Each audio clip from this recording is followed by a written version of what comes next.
Энэ юм зүгээр суугч гэдэг юм уу бодоод байна л та. Түрүүнтэй болгонд 6 сараар зөвшөөрөлдөг гэх. Бүртгэдэг хэрэгжүүлээ л та. Биний одоо зүгээр яг гайхаад байгаа зүйл нь нэг жилээр байна уу 6 сараар юм гэх. Төрсөн мэдээ харьцааны тухай хуулийн дээр чи эдийн төлөвчтэй хурал зөвшөөрөл болгоно гэдэг.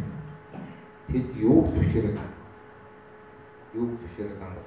Энэ ерөөсөө гол асуудал байна.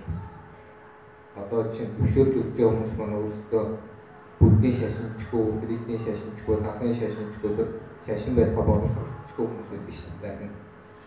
Тэгээд одоо юугийн зөвшөөрөөд байгаа юм бэ ойлгохгүй байна.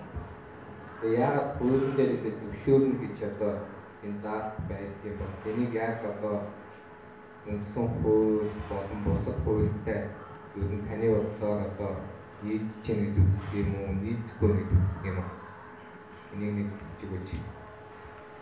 Жишээлбэл би бас санд өгөн миний бас яхад одоо зөвшөөрөл авахтай орон байранд зөвшөөрөл өгч байдаг.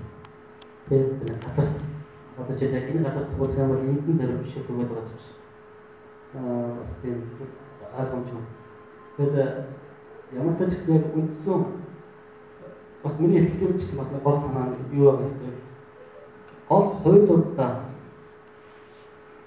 ер нь үндсэн хуулиуд үзэл баримт зарчмууд байгаа. Харин нөгөө одоо тогтоож байгаа арга гол хуулиндаа үндсэн хууль бус зарчмаа алдсан үзүүл зах байгаа учраас тэрийг нь ашиглаж чаддаг. Тэрэн дээр нөгөө тоглолт гэдэг шиг тийм тэрийг ийм болоод байна.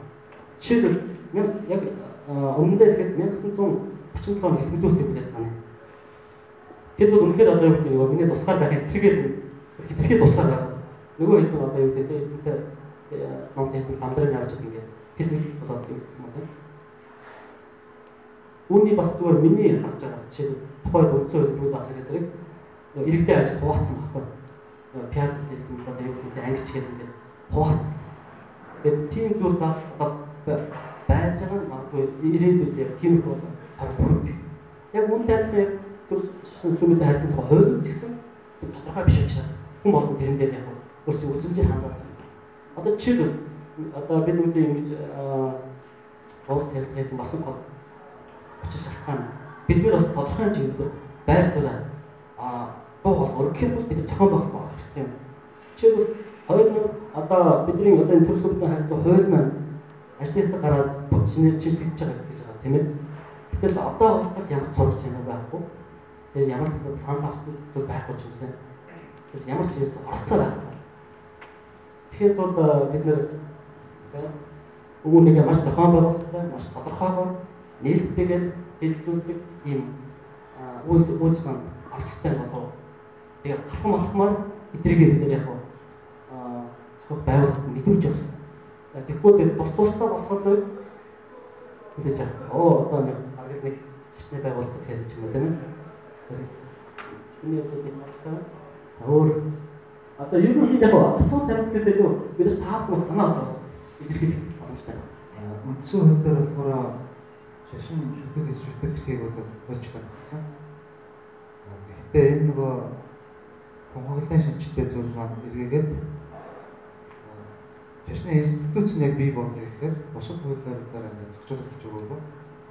Миний бодлоор бол энэ төр сүмийн харьцааны хууль бол дахиад шинжлэх хэрэгтэй дахиж батлагдах ёстой.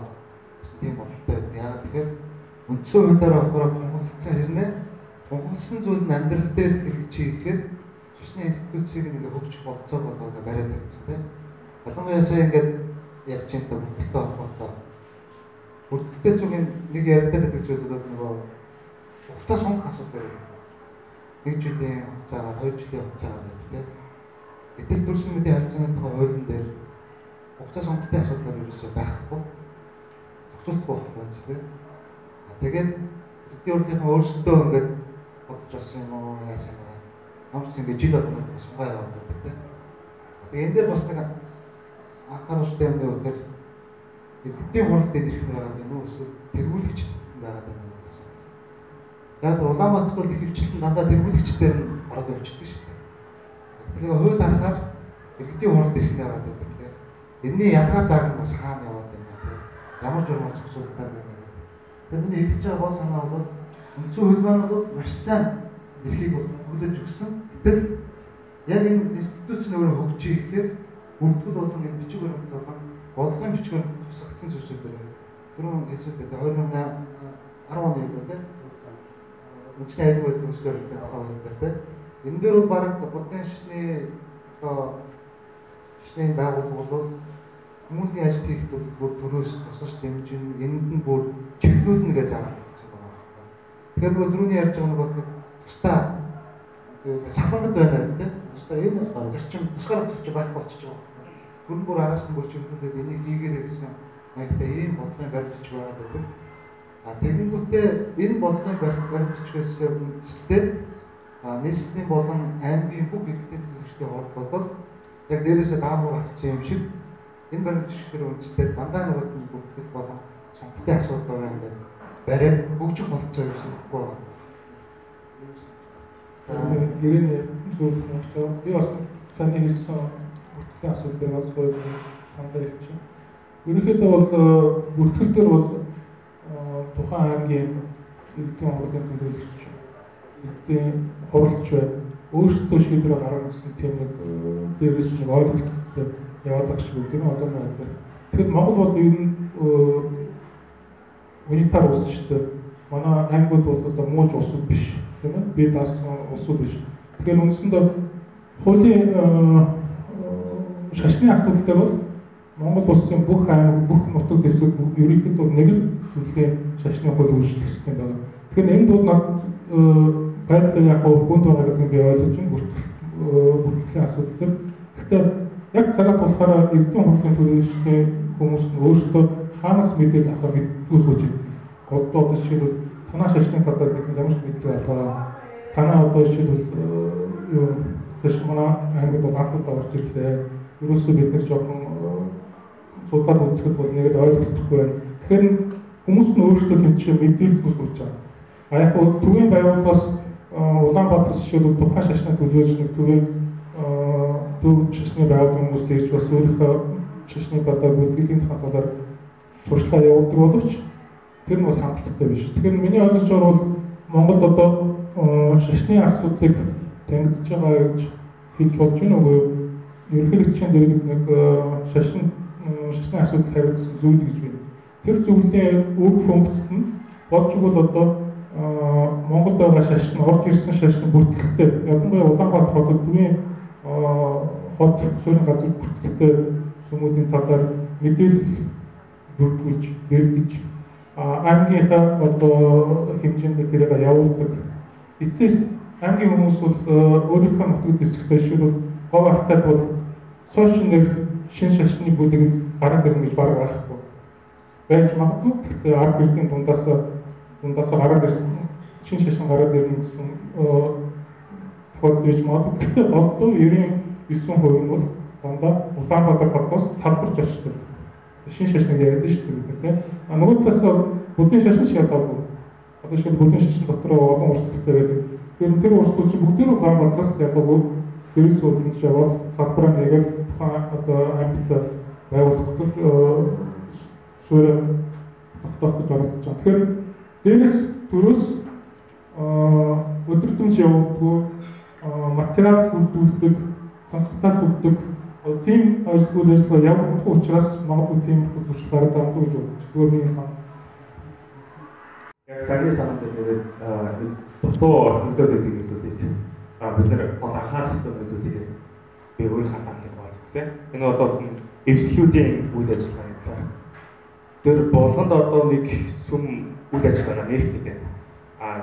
Тэнд нь болохоор таны хэлснээр тэнд нь шийдвэр өгөх гээд байгаа юм шиг тийм. Өөр системээр өөр дүрмийн дагуултанд үйл ажиллагаа тохиол байгуулагдах гэдэг юм шиг. Яг үндэ байх юм бол нэг Монгол улсын нэг нутаг дэвсгэр, нэг дөрвөн журмаар, нэг л одоо номдол үзэл бодлыг зөвшөөрөх гэдэг асуудал байгаа шүү. Энэ зүйлүүдийг аль хүмүүс хин нь өөрөө хамгаалж яг энэ системийг бий болгох юм аа гэхээр яг энэ байгаа эвслүүд маань one level өөр ямар эвсэл гэдэг тийм. Тэдгээр эвслүүд маань өөрөө яг тэр төлөвлөгийн дарга эсвэл тэр одоо гэрээ байгуулах маягаар ч юм уу, харилцан ойлгосон санамж өгүүлэх маягаар ч юм уу те. Яг ингэж албан ёс олж нөгөө талаас жоохон тэнцвэртэй тэр баримт бичгийг бид нэр үйлдэхгүй байгаа болохоор тэрнийг нь яаж үйлдэх, тэр талаар оролдого явагдахгүй байгаа болохоор яг энэ асуудал нэг нутгаар нэг тарцсан. Баяр хэлний нэг юм бий. Улаанбаатарт байгаа чуулган ш. Тэнд байгаа хүмүүс нь байгаа ш. Тэгэхээр тэнд очихоор хүн суртан гараад ойлголт хүн дараад тэгээд ажил явуулахгүй хүмүүсийг хавчиж боон гэдэг утгаар дараад удаашруулаад яг ийм асуудлуудыг бий болгоод тийм ээ. Тэгэхээр яг энэ байгаа хүмүүс тэнд маш чухал үүрэгтэй болов уу гэж